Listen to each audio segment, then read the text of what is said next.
kakabili ko yung kuno nung trending sa TikTok. Ayun, nakabili ko siya.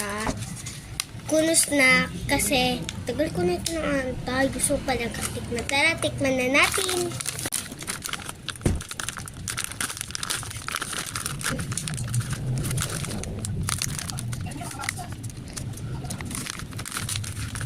Ayan na siya, hindi ko na videohan. Ito, nakikita nyo, ayan na siya. Doon tayo sa lamesa, balkan ko kayo. Ayun yung advance calendar ko kahapon. Yung kanyang mukha. Tikman na natin.